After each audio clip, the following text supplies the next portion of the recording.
Sebagai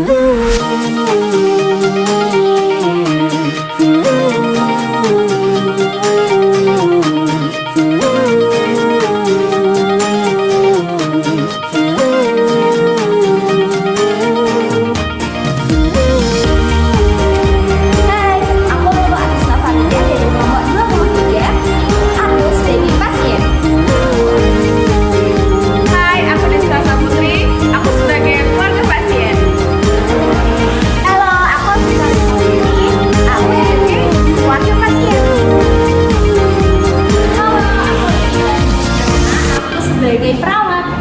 Assalamualaikum. Waalaikumsalam. Apa benar dengan Ibu Lulu ya? Kemarin yang ngajak saya. Iya. Boleh diperkenalkan namanya? Nama saya Lulu, alamat Gembong. Iya. Umurnya? Umur 25. 25. Masih muda ya Mbak Lulu ya? Saya panggil Mbak aja ya. Perkenalkan, nama saya Perawat Adel. Saya yang berjaga di bangsal ini mulai dari jam 7 sampai jam 2 siang nanti. Ya Mbak Lulu, ini baru kehamilan yang pertama. Iya. Pertama. Untuk ini ibunya Mbak Lulu? Iya. Oh ini Saya kakaknya. kakaknya Mbak Lulu ya. Wah ini rame-rame di tengah sini ya. Saya kira sendirian Mbak Lulu. Ini ternyata rame-rame ya Mbak Lulu. Jadi kemarin Mbak Lulu udah sempat ngechat saya, Bu, Mbak, sudah sempat ngechat saya. Katanya mau konseling mengenai gizi ibu hamil. Bener? Ya. Jadi apa aja sih gizi yang tepat untuk ibu hamil? Biasanya gizi yang tepat untuk ibu hamil yang pertama adalah karbohidrat. Mbak Lulu ini untuk kehamilannya usianya berapa bulan? 4 bulan berarti trimester kedua ya, bener ya. Ada keluhan yang dirasakan nggak selama ini? Misal mengenai makanan? Kalau pagi sering muntah kayak gitu, Mual muntah masih sering ya kalau iya sih. Biasanya karbohidrat yang dimakan ini apa ya Bu? Lalu ini biasanya untuk karbohidrat itu biasanya mengkonsumsinya apa? Lebih seringnya? Nasi, ya, berarti masih suka nasi ya. Kalau pagi-pagi mual nggak makan nasi? Iya. Masih masuk nasinya? Enggak. Masuk. Itu keluar muntah. Oh muntah. Ya jadi Mbak Lulu ini untuk trimester kedua, 1, 2, dan 3 itu harus sering mengkonsumsi karbohidrat. Kenapa? Karena untuk tambahan energi dan juga kalori. Kalori yang dibutuhkan untuk ibu hamil normalnya 100 kalori per hari. Jadi mau nggak mau Mbak Lulu per harinya harus makan pagi-pagi, harus dipaksa makan karbohidrat. Nggak harus dari nasi aja, misalkan bisa dari pisang ataupun dari roti. Kalau kenapa Mbak Lulu mual pagi-pagi, ada masalahnya nggak yang bikin Mbak Lulu mual atau sugesti atau apa mungkin? Bau makanannya nggak suka ya? Mbak Lulu boleh ini coba makan roti slice tawar ya Bu, atau Mbak bisa dipindah di Maret sama makan nasi. Bisa diseling sama pisang juga ya.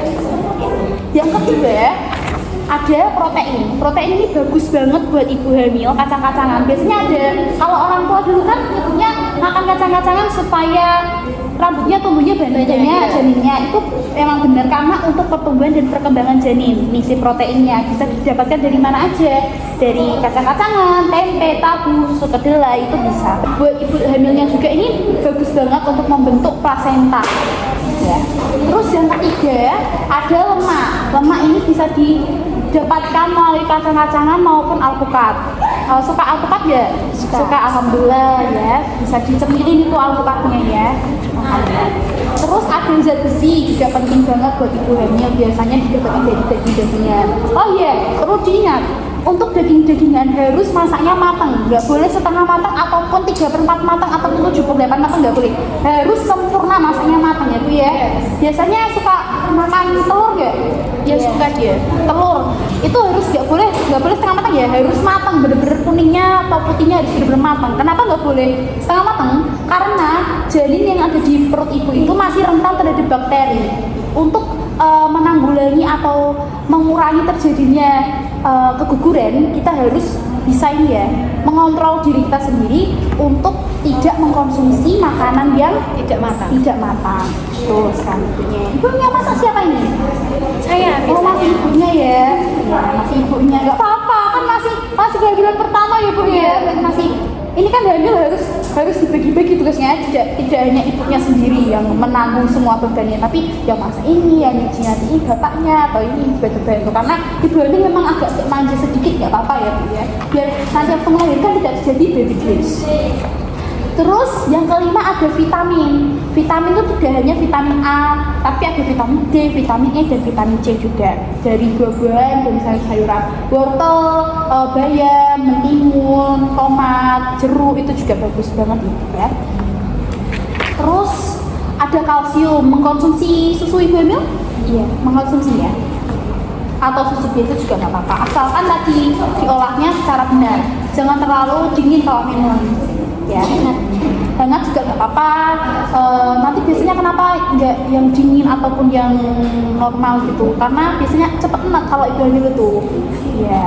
Terus asam folat juga penting ya Bu, bisa didapatkan dari sayur-sayuran tadi sama buah-buahan. Terus ada yang mau ditanyakan? Pantangan apa makanan untuk ibu hamil? Iya, jadi pantangan makanan ibu hamil tuh sebenarnya sama kayak kita sih, nggak boleh berlebihan. Intinya tuh jangan berlebihan. Cuman ada ini, suka mengkonsumsi teh sama kopi nggak? Ya suka dia. Apa? Teh atau kopi? Teh kalau pagi. Kalau aku suka teh. Kalau bisa ya Bu, dikurangin atau nggak usah minum teh dulu selama hamil. Kenapa harus dikurangi ya? Karena dapat mengganggu penyerapan zat gizi. Ya, nanti gizinya nggak masuk ke dalam janinnya. Percuma ibunya misalkan makan daging, misalkan makan protein, tapi nggak masuk ke janinnya karena tadi diserap oleh teh. Untuk ibunya atau kakaknya juga ini, misalkan kalau makan terus habis makan minumnya teh, itu bisa diserap gizinya. Jadi nggak masuk ke dalam tubuh kita, diikat oleh kandungan di dalam teh tersebut. Terus dingin? Iya, dingin nggak boleh. Kopi juga nggak boleh ya Bu. Kalau misalkan ibunya Mbak Lulu ini pengen banget minum kopi ataupun teh, minumnya boleh tapi sedikit aja, sedikit, maksimal 2 cangkir per hari. Kalau bisa ditahan mending nggak usah. Terus ada konsumsi alkohol atau rokok. Ini suaminya rokok nggak? Ngerokok suaminya. Kalau bisa suaminya disuruh jauh banget dari ibu dulu ya, karena bisa ini mengganggu ini asapnya itu mengganggu ibu ya. Terus jangan mengkonsumsi makanan mentah yang sudah saya sebutkan tadi. Nggak boleh salmon mentah, telur setengah mateng, daging setengah mateng, itu nggak usah dikonsumsi. Terus ikan yang merkuri ikan itu ada ini ya, ada terkontaminasi merkuri itu ada Bu. Biasanya ikan bulan kaleng. Oh iya, sarden ya, makanan cepat saji dikurangi. Terus ada yang disilakan lagi? Bagaimana ya Bu untuk mengolah makanan untuk ibu hamil? Untuk mengolah makanan ibu hamil, kok ya? Ya, untuk mengolah makanan ibu hamil itu jangan terlalu lama disimpan. Tadi kan nggak boleh ya makan makanan sarden karena itu cepat saji dan juga makanan kalengan. Terus kalau misalkan masak sayur itu harus yang langsung diberi dari ininya, fresh gitu ya? Harus fresh, jangan yang disimpan di kulkas lama terus udah layu baru dimakan. Konsumsi itu jangan sebaiknya ya Bu ya. Kalau terpaksa beli ketela boleh, kalau misalkan hujan atau lagi banjir boleh, nggak apa-apa. Terus misalkan masak ikan sama daging itu jangan digarami sebelum ibunya masak. Jadi setelah ibunya masak baru dikasih garam ya. Dan juga jangan terlalu panas masaknya, tapi harus matang. Biasanya kalau mau goreng ikan kan minyaknya dipanasin dulu nih, baru dicemplungin ikannya. Itu nanti malah ikannya itu matangnya luarnya aja, panasnya luar aja, tapi dalamnya belum matang. Itu artinya bisa dikecilin biar matangnya sempurna. Terus jangan suka telat makan sedikit nggak apa-apa ya Mbak Lulu. Ini kan Mbak Lulu kemarin terakhir konsul sama dokter Objin berapa itunya berat badannya? Pertama hamil itu 49. Iya. Ini udah naik ke 55. Oh berarti masih normal ya. Makan terus tapi ini makan sedikit nggak apa-apa tapi terus gitu loh Mbak.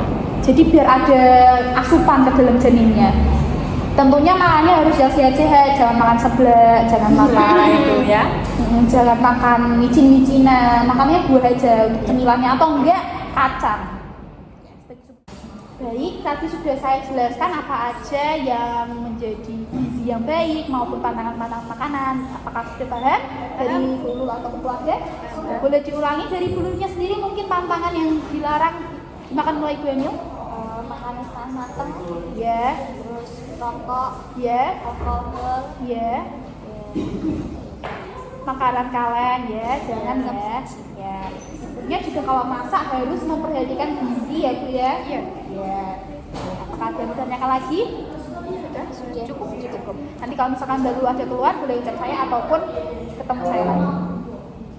Terima kasih sudah berkunjung. Semoga sehat-sehat sampai melahirkan, ibu dan juga janinnya sehat-sehat ya. Makasih banyak ya. Iya, terima kasih kembali Bu. Ya.